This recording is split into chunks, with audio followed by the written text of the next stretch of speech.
No matter how strange his stance on Israel is continuously and how annoying his posturing can be against Jewish people and the anti-Israel bias and all that stuff, Tim Pool still remains one of my favorite hosts, and I get a lot of inspiration for my own show from him because I watch him almost daily. And today he has an incredible clip with Adam Conover, or Adam Comover, however you want to say it, who used to host the show, and then he kind of like ousted himself as a leftist, and apparently Tim destroys him in this clip. Let's take a look. The UK and Amsterdam, and I made fun. Also, I'm tall. This is your favorite Zionist prince. I forgot to say that. Favorite white colonizer. It shows in the UK and Amsterdam, and I made fun of UK politics, made fun of American politics. You wouldn't dare make fun of Islam, though.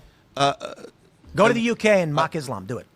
Well, I don't have any jokes about Islam. Why not? They got Pakistani grooming games for raping little girls. Why won't you go to the UK? What? Why won't you go to the UK and make jokes about Islam? I don't think it's very funny. I don't have any jokes about it. I'm so confused.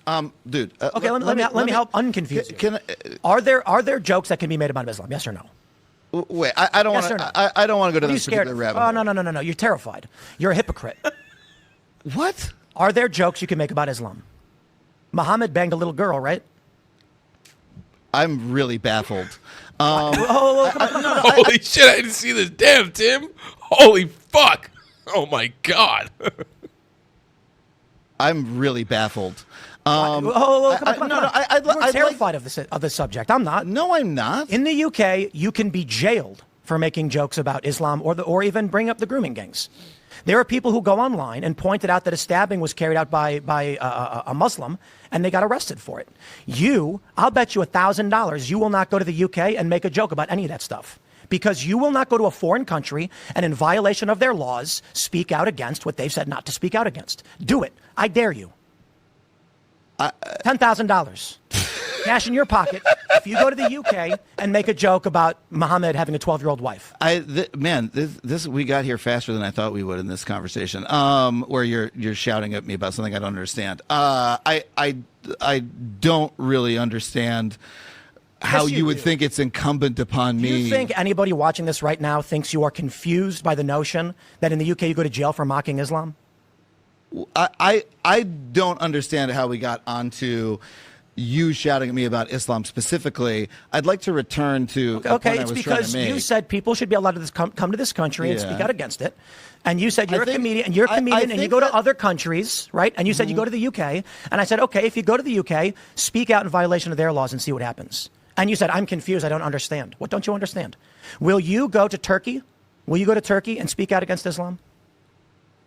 I mean, if I have a joke to make, sure. I don't have a joke about those particular topics. You would. I would. You're saying if you had a joke about. Oh yeah. Sure. I would try to do the best I can. I always try to poke the bear as much as I can. It's part of the job of a comedian. Nothing to poke the bear about as it pertains to one of the world's largest religions. I mean, come on. I mean, I haven't written a joke about that recently. All right.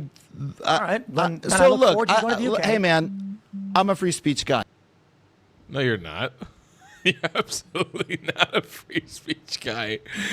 That clip is fucking amazing. I've never seen that. I knew that this episode happened. I think I saw bits of other clips of this Adam Comover show. But goddamn, yo, someone keep tabs on if he ever goes to the UK and does Muslim jokes. Yeah, no, you wouldn't, Adam. And Tim got you right. And you know why Tim says what he says is because he lives in West Virginia in a compound that's protected by a small militia at this point of chickens and human beings. That's why he's not afraid to say this stuff. But you are afraid because these are your circles, and your circles actually they don't allow for you to actually say anything about Islam. And I'll never understand it because in your circles, in leftist circles, Muslims have also become adjacent not just to a religion, but they've become an ethnicity. Like, I've always explained this about Islamophobia. People who are Islamophobic, whatever the hell that term means, there are certain people on the planet who have a genuine phobia of Islam because they've been wronged by the religion or the religious group. known as Muslims. Like people who grew up in Sharia-run Muslim countries who escaped them for the West and are fearful of ever having to live under that doctrine again. That would be a genuine case of Islamophobia. For example, I don't have what you could consider Islamophobia because even though my family for 3 generations has been abused and tortured by Muslims and chased by Muslims and attacked by Muslims, and even I, as a 3rd generation living in the Middle East, am being chased down by Muslims and having rockets fired at me by Muslims, just like yesterday where we had a rocket fired at us by another terrorist group who yelled Allahu Akbar as they launched a missile at innocent civilians. I don't process it as a phobia. I am not afraid of those people. They don't scare me. I am cautious of them. I am cautious of Islamism, but I am not fearful of Islam. But how are you going to explain Fatima, who grew up in, let's say, in Afghanistan, and she grew up under the power of the Taliban?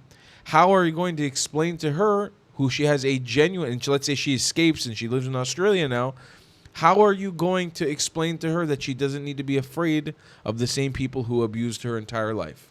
Imagine what Fatima has gone through living alongside the Taliban. It's not a good life. She doesn't want to go back to it. She has a genuine fear and a phobia of these people.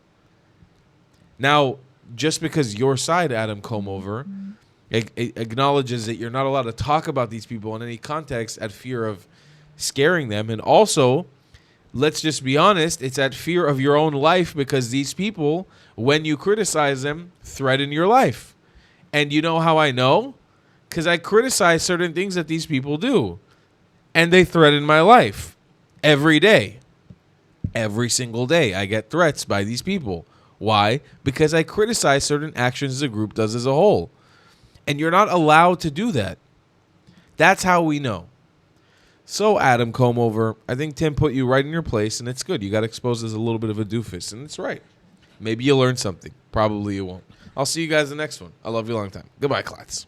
If you believe in my content and want to support me, just know your help is needed. There's a bunch of great ways to support me, being PayPal, Buy Me a Coffee, or joining my Patreon community down below. Patreon is the best way to support my channel, and you'll get a bunch of cool perks depending on what tier you join. Another great way to support me is by buying my merchandise on thetravelingclat.com. I regularly drop new merch designs like this beautiful hat, or this amazing shirt, where you can support the channel and get something cool for yourself. I also have an amazing Discord community with people from all over the world. Thank you so much for your support.